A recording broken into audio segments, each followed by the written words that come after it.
তো মাইসেলফ অপরূপা গুহ, আজকে আমরা জানবো দশম শ্রেণীর দ্বিতীয় অধ্যায়, সেটা হলো গ্যাস। ঠিক আছে, তো অলরেডি আমরা জানি পদার্থের তিনটি অবস্থা। কি কি? এটা হলো গ্যাস। আচ্ছা, পদার্থের তিনটি অবস্থা। ঠিক আছে, অবস্থা কি কি? একটা হলো তোমার কঠিন, আরেকটা হলো তরল, আরেকটা হলো গ্যাস। ঠিক আছে, কঠিন, তরল আর গ্যাস। ঠিক আছে, তো সবার প্রথমে আমি কিছু পিকচার দেখাবো। এটা তোমরা কারা কারা খেয়েছো? এটা বরফ। ঠিক আছে, আর আছে কিছু আছে হাতের মধ্যে বরফ। ঠিক আছে, তো বরফের কি আছে? নির্দিষ্ট আকার আছে, নির্দিষ্ট আয়তন আছে। যে কোনো একটা কঠিন বস্তু যদি আমি নিই, এটা হলো মাথার ক্লিপ, সেই ক্লিপের কি আছে? নির্দিষ্ট আকার আছে, নির্দিষ্ট আয়তন আছে। এটা হলো কঠিন পদার্থ, এটা হলো কঠিন পদার্থ। ঠিক আছে, নেক্সট, এটা হলো আমরা বরফ নিয়ে কথা বললাম।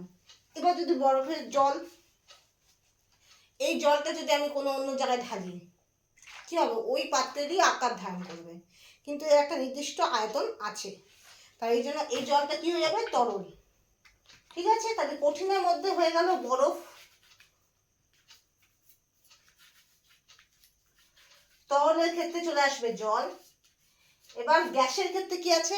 জল গরম করবে, তার উপরে দেখবে জলীয় বাষ্প তৈরি হবে, তো জলীয় বাষ্প হলো গ্যাস। ঠিক আছে, তো এবার গ্যাসের ব্যাপারটা বোঝানোর জন্য আমি আমার মাকে ডাকবো। এসব এখানে দাঁড়াও।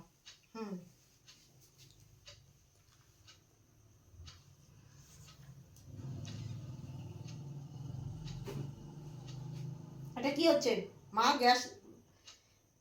গ্যাসের জন্য এই বেলুনটা ফুলতেছে। ঠিক আছে, আর একটু ফুলাও।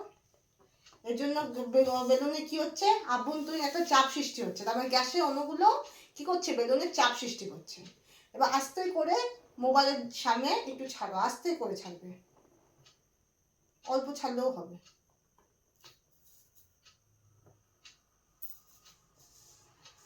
কি হচ্ছে? গ্যাসের অণুগুলো বেরোচ্ছে, একটা আওয়াজ হচ্ছে, গ্যাসের অণুগুলো বেরোচ্ছে। ঠিক আছে, যা। ঠিক আছে, তো এটা হলো গ্যাসের অণুগুলো বেরোচ্ছে। তো প্রথমে কি দেখালো? যে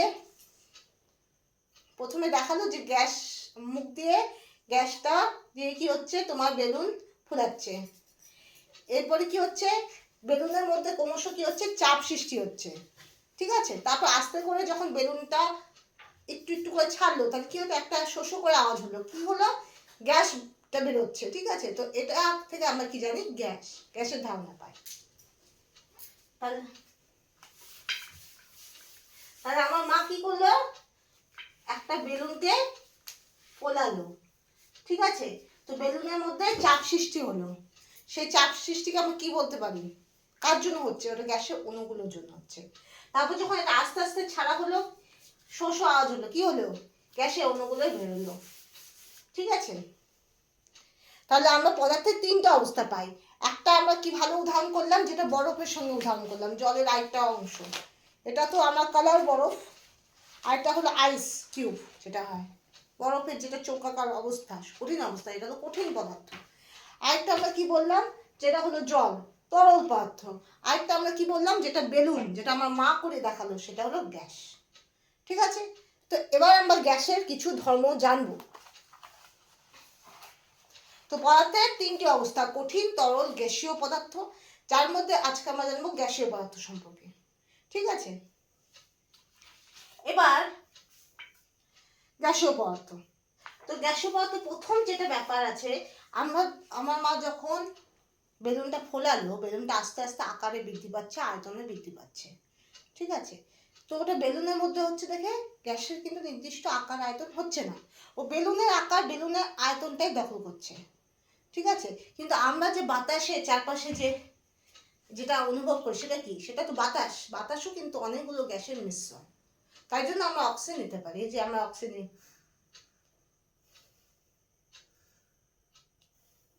এটা আমরা কি নিচ্ছি? অক্সিজেন নিচ্ছি। এটা আমরা কি করছি? কার্বন ডাইঅক্সাইড ছেড়ে দিচ্ছি। তো আমরা নিচ্ছি আমরা অক্সিজেন, ছাড়ছি আমরা কার্বন ডাইঅক্সাইড। কোথায়? এয়ারে, বাতাসে। তো বাতাসও একটা গ্যাসীয় পদার্থের মিশ্রণ, ঠিক আছে? তা সেখানে অনেক গ্যাস আছে, সেই গ্যাসের কি আছে? নির্দিষ্ট আকার, নির্দিষ্ট আয়তন নেই। বোঝা গেল? তো গ্যাসীয় পদার্থের নির্দিষ্ট আকার আয়তন থাকে না। তাহলে আমরা যদি কম্পেয়ার করি, কঠিনের ক্ষেত্রে কি হয়? কঠিনের ক্ষেত্রে নির্দিষ্ট আকার আছে, নির্দিষ্ট কি আছে? আকার আছে, অ্যান্ড নির্দিষ্ট আয়তন আছে। চকটা ভালো নিচ্ছে না, আমাকে ভালো চক নিতে হবে। আয়তন আছে, আছে।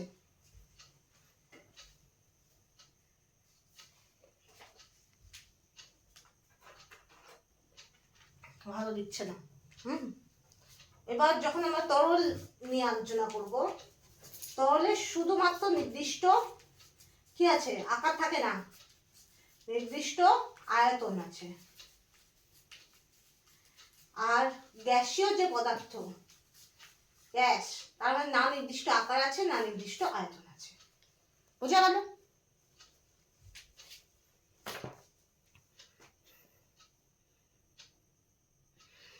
আশা করি বোঝা গেছে। এটা হয়ে গেল কঠিন তরল গ্যাসীয় পদার্থের তুলনা করলাম। তাহলে প্রথম যেটা ধর্ম, না নির্দিষ্ট আকার, এটা গ্যাসীয় পদার্থেরই বলছি। আকার ও আয়তন কি আছে? নেই। গ্যাসীয় পদার্থের নির্দিষ্ট আকার আয়তন নেই, ঠিক আছে? ও যেখানে রাখবে সেখানকারই আকার ধারণ করবে, যেখানে রাখবে সেখানেই ছড়িয়ে পড়বে, ঠিক আছে? এবার খুব ভালো একটা উদাহরণ দিচ্ছি। এটা কি? স্প্রে, ঠিক আছে? আচ্ছা যাই হোক, এটা অদ্ভুত ধরনের, এটা লিকুইড স্প্রে। আচ্ছা, যেগুলো গ্যাসীয় স্প্রে হয়, গ্যাসীয় স্প্রে আছে কি? আই থিঙ্ক আছে, এই যে এখন ছড়াবে, এই যে এটা কি হলো? স্প্রে হলো, লিকুইড স্প্রে। কিন্তু কিন্তু এই গন্ধটা এবার মুহূর্তে ছড়িয়ে পড়বে। কিসের জন্য? এই গ্যাসের জন্য। এই গ্যাসের জন্য তোমার লিকুইড স্প্রেটা ছড়িয়ে পড়বে, কারণ গ্যাসের কি আছে? প্রসারণশীলতা ধর্ম আছে, ছড়িয়ে পড়ার ধর্ম আছে, প্রসারণশীলতা। গ্যাসের অণুগুলি কি হবে? ছড়িয়ে পড়ে। কোনো এক জায়গায় আমি লিকুইড স্প্রে করলাম, ওটা এবার বাতাসের মাধ্যমে ছড়িয়ে পড়বে। আরো ভালো উদাহরণ দিচ্ছি, যদি ধূপকাঠি জ্বালাও, যদি ধূপ জ্বালাও, দেখবে ওই ওই ধোঁয়াটাও চারিদিকে ছড়িয়ে পড়বে, ছড়িয়ে পড়বে। এটার কারণ হবে তোমার এই গ্যাসের অণুর প্রসারণশীলতা। এখানে যে গ্যাসের অণুগুলো আছে, এটা দ্রুত ছড়িয়ে পড়ে, দ্রুত ছড়িয়ে পড়ার সঙ্গে সঙ্গে এই ধোঁয়াটাকেও ছড়িয়ে পড়তে সাহায্য করে। যার জন্য কি হয়, কোনো একটা জায়গায় ধূপকাঠি জ্বালাবে, কোনো একটা জায়গায় ধূপ জ্বালাবে, বা কোনো একটা জায়গায় তুমি স্প্রে করবে, ওটা চারিদিকে ছড়িয়ে পড়বে গন্ধটা। তো এটার কারণও এই গ্যাস। এটা লিকুইডের ক্ষেত্রে হয় না, এটা সলিডের ক্ষেত্রে হয় না। লিকুইডের ক্ষেত্রে তুমি কোনো একটা গন্ধ ছাড়া যদি দাও, সুগন্ধি দাও, সেটা ওই লিকুইডের মধ্যে ওই জায়গাতেই লোকেট হয়ে থাকবে, ওটা ছড়িয়ে পড়বে না। কঠিনের ক্ষেত্রেও তাই। কিন্তু এটা গ্যাসের ক্ষেত্রে সেটা পসিবল যে সেটা ছড়িয়ে পড়ে, তার কারণ গ্যাসের অণুগুলো ছড়িয়ে পড়ার টেন্ডেন্সি শো করে, ঠিক আছে? ছড়িয়ে পড়তে দেখা যায় গ্যাসের অণুগুলো, সেই জন্য এটাকে আমরা বলি প্রসারণশীলতা।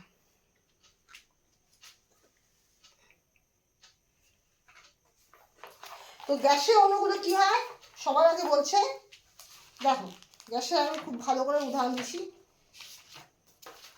গ্যাসের কোনো নির্দিষ্ট আকার আয়তন নেই, যেটা আগেই বললাম। পাত্রের আকার, পাত্রের আয়তন দখল করে গ্যাস। আর গ্যাস সতত প্রসারণশীল, কারণ গ্যাসের অণুগুলো ছড়িয়ে পড়ে, ঠিক আছে? গ্যাসের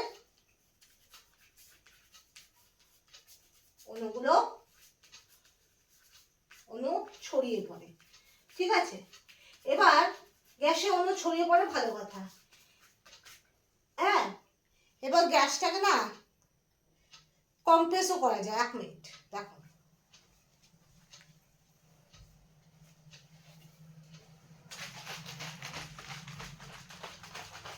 ভালো উদাহরণ, এটা হলো স্প্রাইটের বোতল।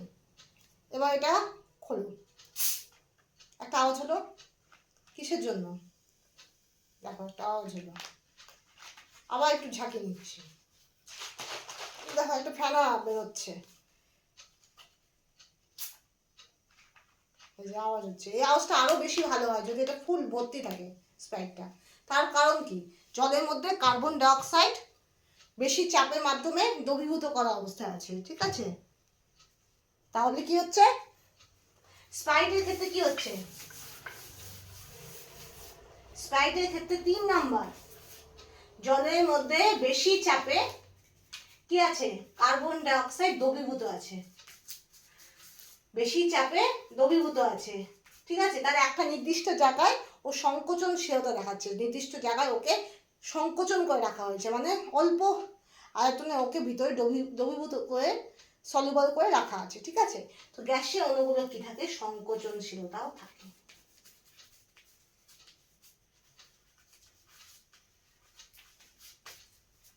গ্যাসীয় অণুগুলো কি থাকে, সংকোচনশীলতাও থাকে, বোঝা গেল? তাহলে গ্যাসীয় অণুগুলো প্রসারণশীলতা থাকে কেন? কারণ ওই যে ধূপ জ্বালালে চারদিকে ছড়িয়ে পড়ে, কেন? গ্যাসীয় অণুগুলো চারদিকে ছড়িয়ে পড়া একটা ওদের ধরন দেখা যায়, ওরা তাড়াতাড়ি ছড়িয়ে পড়ে। যেমন ক্লাসে অনেক দুষ্টু ছেলেমেয়েরা হয়, ক্লাসে থাকতে চায় না, ক্লাস থেকে ওরা সবসময় বেরিয়ে যাওয়ার টেন্ডেন্সি শো করে, সবসময় বেরিয়ে যেতে চায়, তেমন গ্যাসের অণুগুলো ছড়িয়ে পড়তে চায়।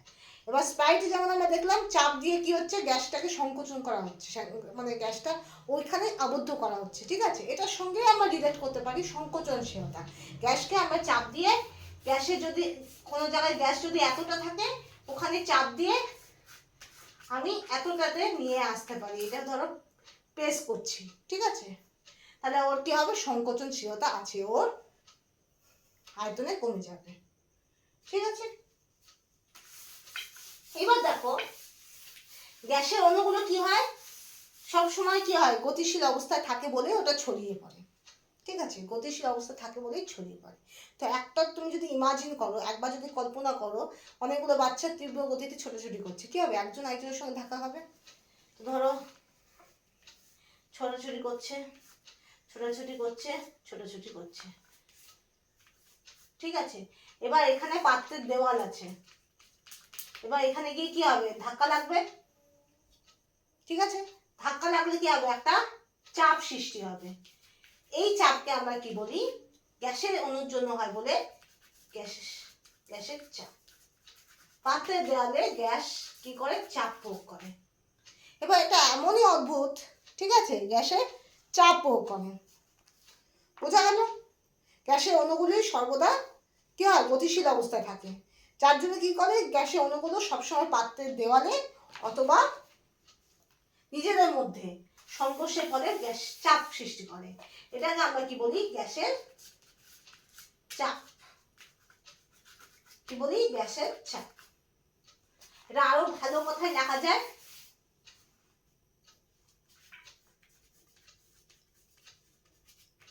গ্যাস অণুগুলি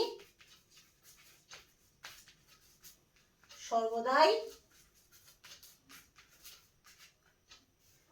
নিজেদের মধ্যে বা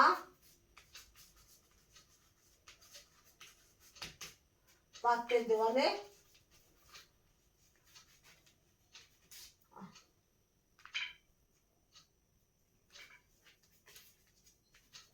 সংঘর্ষের ফলে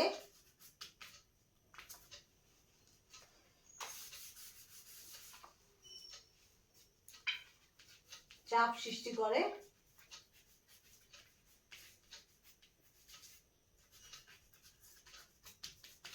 একে গ্যাসের চাপ বলে।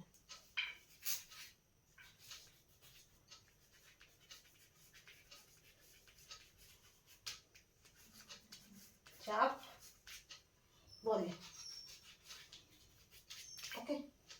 তো গ্যাসের অণুগুলি সর্বদাই নিজেদের মধ্যে বা পরের বা পাত্রের দেওয়ালের সঙ্গে কি হয়, সংঘর্ষ হয়, গতিশীল অবস্থায় থাকে, যার জন্য গ্যাস চাপ প্রয়োগ করে, এটাকে আমরা গ্যাসের চাপ বলি। এবার তোমরা বলতে পারো গ্যাসে কেন নির্দিষ্ট আকার নেই, কেন নির্দিষ্ট আয়তন নেই? সরি, নির্দিষ্ট আয়তন নেই, আকার নেই, তারও একটা অনেক বড় কারণ আছে, ঠিক ঠিক আছে, কঠিন পদার্থের মধ্যে অণুগুলোর মধ্যে কি হয়, আকর্ষণ বল খুব বেশি। আকর্ষণ বল কাছাকাছি থাকলে কি হয়, অণুগুলো কাছে থাকে।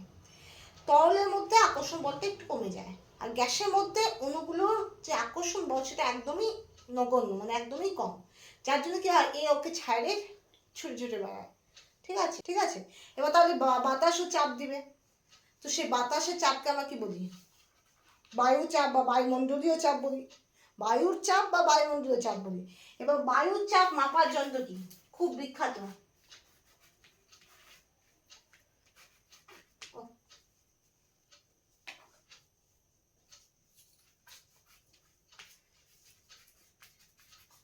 চাপ মাপার যন্ত্র হলো কি, ব্যারোমিটার।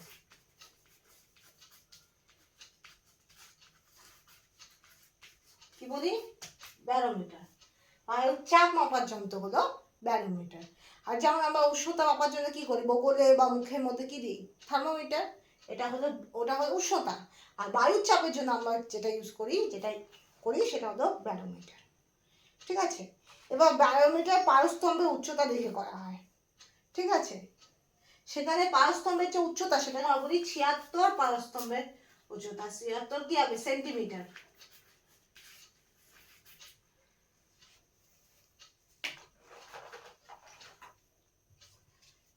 সেন্টিমিটার পারস্তম্ভের চাপ।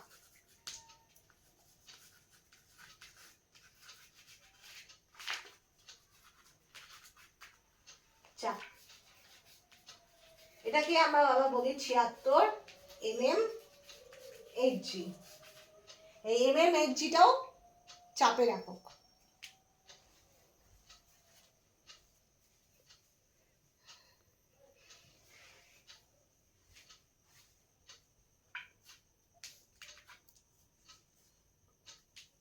ঠিক আছে। আর এই 76 পারস্তম্ভিক চাপ ইকুয়াল টু, আবার এটাও বলতে পারি 101,325 কি বলি, নিউটন। ঠিক আছে, নিউটন মিটার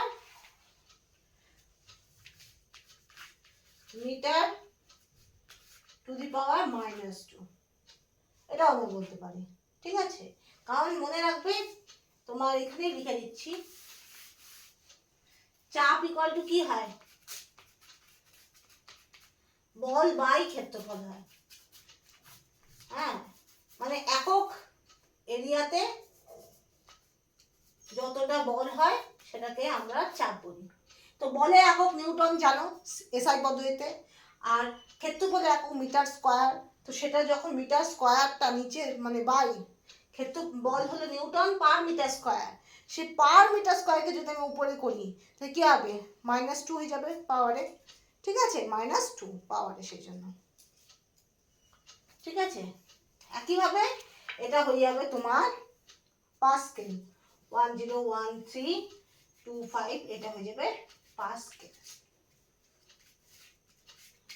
পাস্কেল।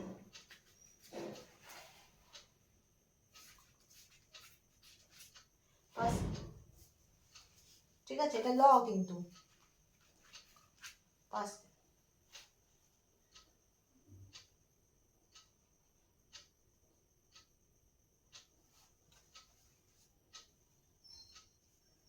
এরপর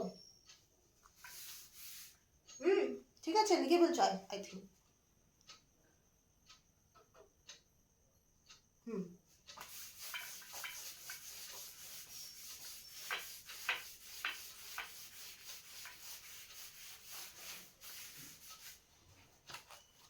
নেক্সট ওয়ান। এবার দেখো এটা জিনিসটা আমি আবার বুঝিয়ে দিই। চাপ ইকুয়াল টু কি আছে, বল বাই ক্ষেত্রফল, তাই তো। এবার আমরা এসআই পদ্ধতিতে করব। এসআই পদ্ধতিতে কি হয়, বলে একক নিউটন। ঠিক আছে, ক্ষেত্রফলে একক মিটার স্কয়ার। ঠিক আছে, এটা কি আছে, পারে আছে, এখানে কি আছে, পাওয়ার 2, পাওয়ার কি আছে 2, রাইট, পাওয়ার কি আছে 2 আছে। তো এটা যখন আমি উপরে আনবো কি হবে, এটা তো নিউটন যা থাকা তাই থাকবে, নিউটন যা থাকা তাই থাকবে, আর এটা হয়ে যাবে মিটার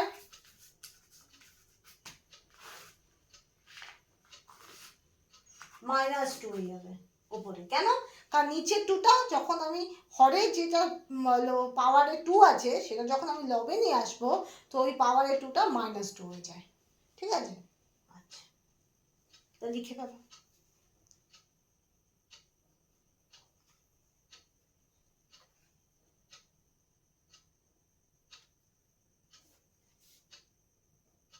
নেক্সট,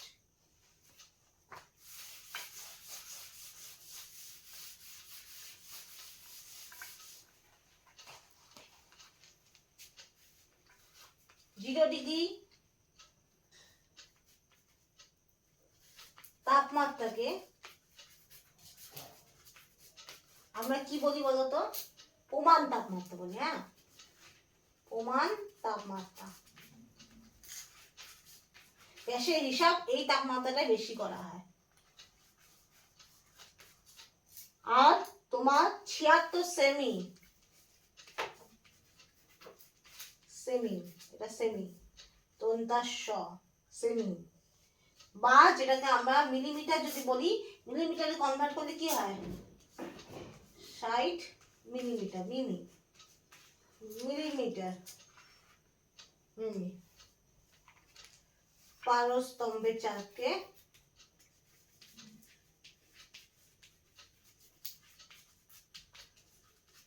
এটা 760 মিলিও বলতে হবে না, 76 পারস্তম্ভের চাপকে আমরা কি বলি? প্রমাণ চাপ।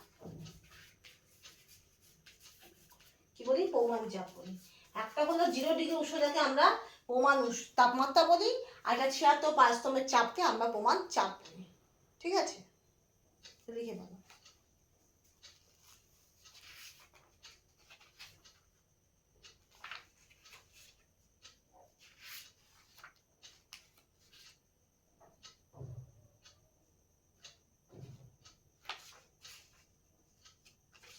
বেশ, এবার তারপরে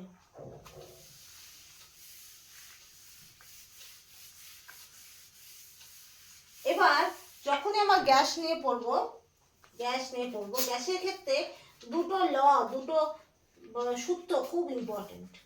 একটা হলো বয়েলের সূত্র,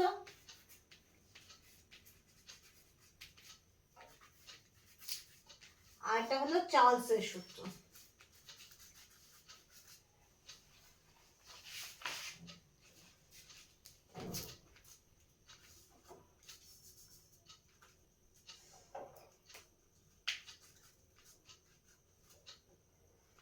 চার্লসের সূত্র, একটা হলো বয়েলের সূত্র, আর একটা হলো চার্লসের সূত্র। বোঝা গেল? এবার আমরা কি করে বুঝবো বয়েলের সূত্র? বয়েল বলতে আমরা কি বুঝি? জল গরম করা, জল বয়েল করা, এগ বয়েল করা, বয়েল ডিম। আমরা কি বুঝি? বয়েল করা মানে ফোটানো, তাই তো? তার মানে ওটা অনেকটাই উষ্ণতার সঙ্গে রিলেটেড বা উষ্ণতার উপর নির্ভর করতে পারে। তাহলে এটা একদম ঠিক, এটার ক্ষেত্রে উষ্ণতাই মেন জিনিস, বয়েল। এবার চার্লস, চ ফর চাপ, চার্লস ফর চ ফর চাপ। তো চার্লসের ক্ষেত্রে যেটা বেশি ইম্পর্টেন্ট সেটা হয়ে গেল চাপ। এবার চাপ আর উষ্ণতা বললাম, এটা কি রোল? উষ্ণতার আগে দিয়ে দাও স্থির, স্থির উষ্ণতায়, আর এখানেও দিয়ে দাও স্থির চাপ। তাহলে বয়েলের সূত্রে আমার উষ্ণতা স্থির থাকবে, চার্লসের সূত্রে চ আকার চা, চ ফর চাপ, চ আকারে চা। ঠিক আছে, দুটো ক্ষেত্রেই চ আকারে চাই আছে, চার্লস আর চাপ। তো তাহলে চার্লসের ক্ষেত্রে চাপ স্থির থাকবে। ঠিক আছে, তো বয়েলের ক্ষেত্রে উষ্ণতা স্থির, চার্লসের ক্ষেত্রে চাপ স্থির। আরেকটা জিনিস স্থির হবে দুটো ক্ষেত্রে, সেটা হলো স্থির ভর।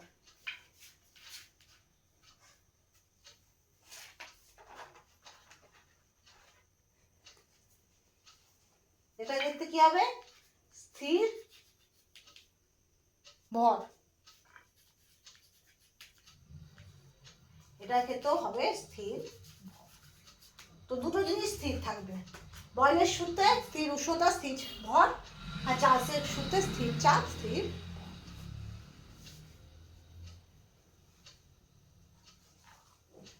বুঝা গেল? নেক্সট এবার আমরা বয়লের সূত্র শুরু করব। ঠিক আছে, বয়লের সূত্র সাধারণত হয় স্থির উষ্ণতায় চাপের সঙ্গে আয়তনের কি সম্পর্ক, সেটাই হলো বয়লের সূত্র। বয়লের সূত্রে উষ্ণতা স্থির থাকবে, ভর স্থির থাকবে, চার্লসের ক্ষেত্রে চাপ স্থির থাকবে, ভর স্থির থাকবে। ঠিক আছে, তো প্রথমে আমরা বয়েল দিয়ে শুরু করব।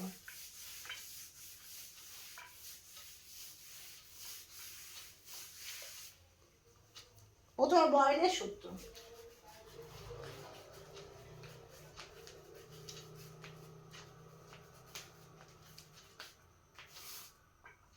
কি হবে?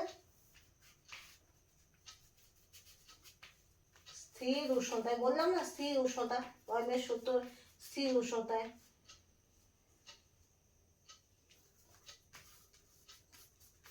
নির্দিষ্ট ভরের বরফ স্থির থাকবে।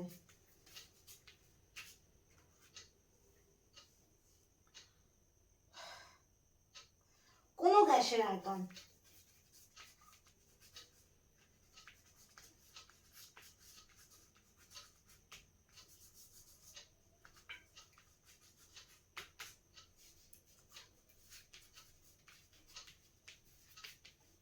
কোন গ্যাসের আয়তন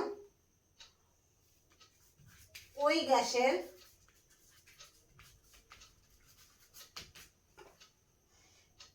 চাপের সঙ্গে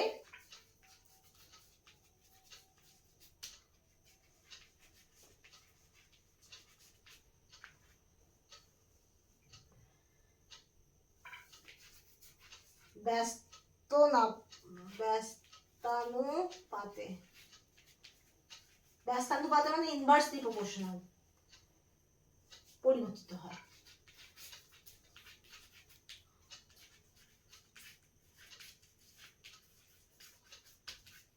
মানে কি, তোমার ও কোনো গ্যাসের চাপ ধরো পি, আয়তন ধরো ভি, প্রপোর্শনাল টু কে। এটাই, এটা যদি আরো ভালো করে লেখো লিখতেই পারো,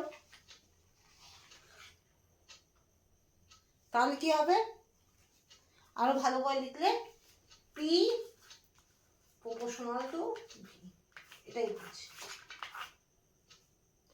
পি আর ভি কি হচ্ছে, ইনভার্সলি রিলেটেড বা ব্যস্তানুপাতিক ভাবে সম্পর্কিত। যদি উষ্ণতা স্থির থাকে, ভর স্থির থাকে, তাহলে কোনো গ্যাসের আয়তন মানে ভি ওই গ্যাসের চাপের সঙ্গে মানে পি এর সঙ্গে ব্যস্তানুপাতে পরিবর্তিত হয়।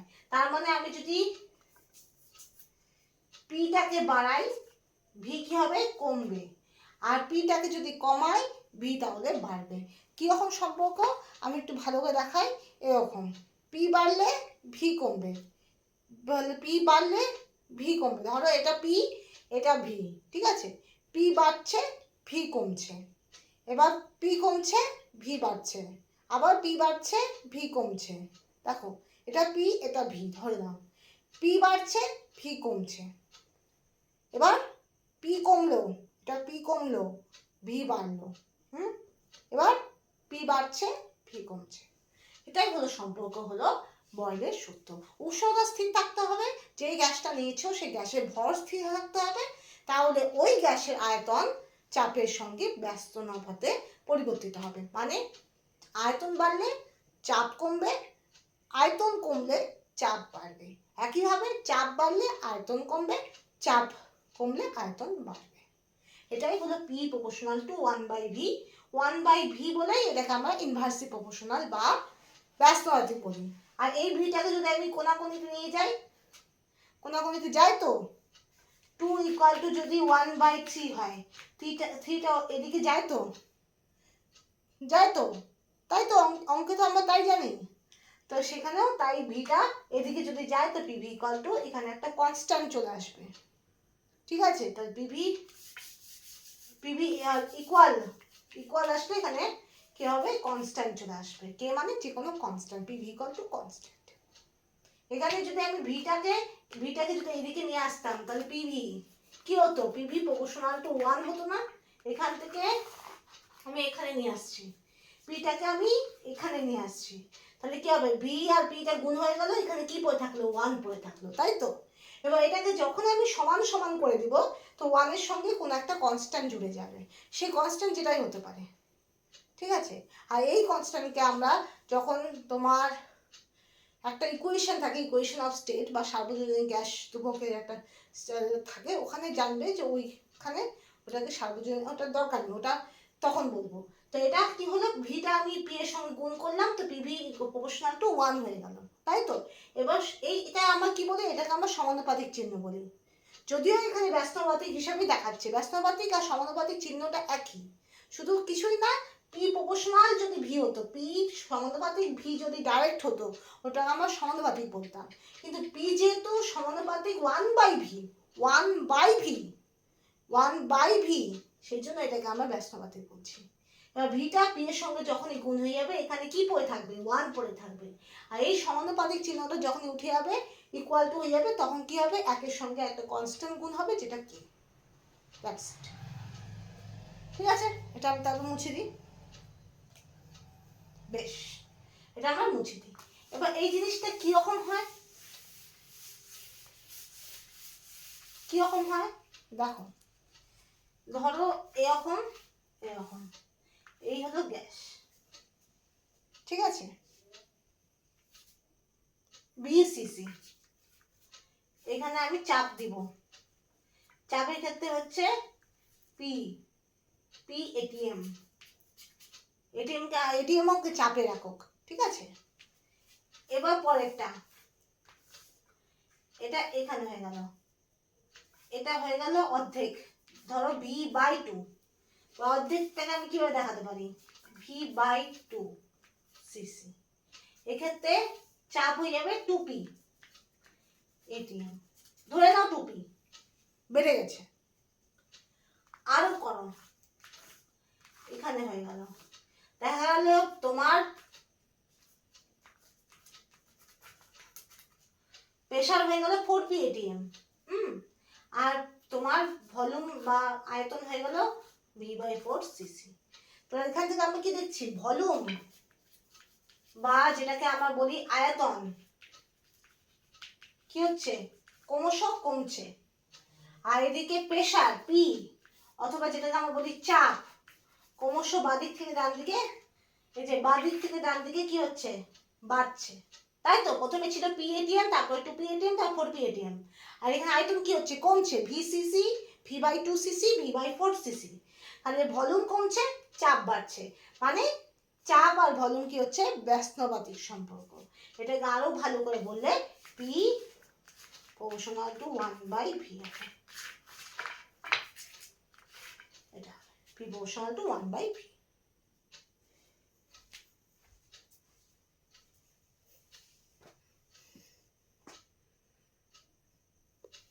বুঝা গেল, নেক্সট,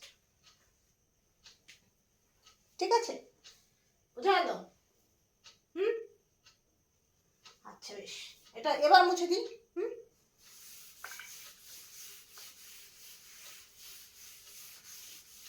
এবার দেখো আমি কি বললাম, পি প্রপোর্শনাল টু 1/v, এবার এই ভিটাকে এখানে গুণ দেখাতে পারি, তাহলে দেখালে কি হবে, পিভি প্রপোর্শনাল টু 1, এবার এই সমানুপাতিক যখনই উঠবে, এই 1 এর সঙ্গে কি হবে, গুণ হবে কে, কে বলে একটা কনস্ট্যান্টের গুণ হবে, ঠিক আছে, পিভি। এবার ধরো তুমি কোনো কাজ করছো, একটা p1 চাপে v1 ভলিউম, বা p1 চাপে v1 আয়তন, p2 চাপে v2 আয়তন, ঠিক আছে, কি বললাম, তোমার p1 চাপে v1 আয়তন, p2 চাপে v2 আয়তন, তাহলে হয়ে যাবে তোমার p1 v1 equal to p2 v2 equal to constant, এটাকে আমরা বলি ধ্রুবক, কনস্ট্যান্টকে আমরা কি বলি বাংলায়, ধ্রুবক। তো এটা হয়ে গেল, এখান থেকে আমরা এই সূত্রটা পাই, p1 v1 equal to p2 v2, p1 v1 equal to p2 v2, এটা হলো বয়লের সূত্রের গাণিতিক রূপ, বয়লের সূত্রের গাণিতিক রূপ। ঠিক আছে, P1 equal to P2 V2।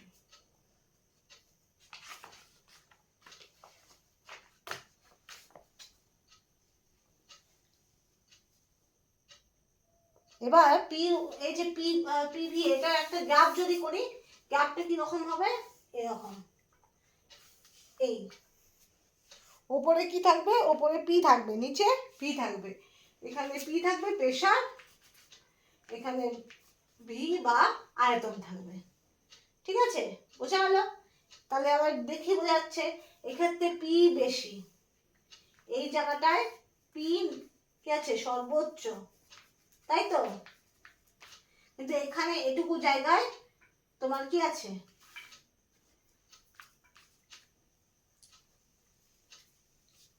এইটুকু জায়গায় কি আছে, আয়তন সর্বনিম্ন,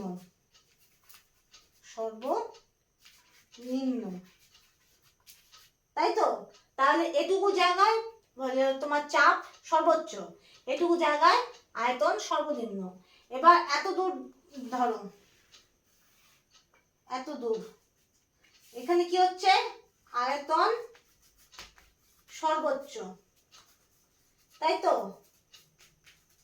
কিন্তু তোমার চাপ কত দূর হচ্ছে, চাপ কিন্তু এতটুকুই হচ্ছে, চাপ এতটুকু, এই জায়গায় গিয়ে চাপটা শেষ হচ্ছে, তা চাপ হয়ে যাচ্ছে সর্বনিম্ন। তার মানে এখান থেকে আমরা বুঝতে পারছি যে এখানে প্রেশারটা এতটা বেশি, তাই তো? প্রেশার এতটা বেশি, ভলিউম এতটুকু, মানে আয়তন এতটুকু, ঠিক আছে? আয়তন এতটুকু, চাপ এতটা, তাহলে চাপ আমার ম্যাক্সিমাম, সর্বোচ্চ, আর আয়তন আমার এতটুকু, মিনিমাম, সর্বনিম্ন। আয়তন সর্বনিম্ন আর চাপ আমার এখানে সর্বোচ্চ। আর এখানে দেখো এতটা বেড়ে গেল, আয়তন সর্বোচ্চ হয়ে গেল, এতটা আয়তন সর্বোচ্চ, কিন্তু এখানেই যেখানে শেষ হলো, এই জায়গাটা পর্যন্ত ধরো, এই জায়গাটা পর্যন্ত ধরো আয়তন বেড়ে গেল, কিন্তু এই জায়গাটায় চাপটা কি হলো, এটুকু কমে গেল, চাপ এটুকু কমে গেল, আয়তন বেড়ে গেল। তার মানে আয়তন বাড়লে চাপ কমে, আয়তন কমলে চাপ বাড়ে। একইভাবে চাপ বাড়লে আয়তন কমবে, চাপ কমলে আয়তন বাড়বে। ব্যাস, এটাই হলো বয়লের সূত্রের আসল কারণ। ঠিক আছে, বেশ, তাহলে একটা অঙ্ক করবে, জাস্ট একটা অঙ্ক, P1 V1 P2 V2। ঠিক আছে, কি ইউজ করবে, P1 V1 equal to P2 V2। তাহলে ধরো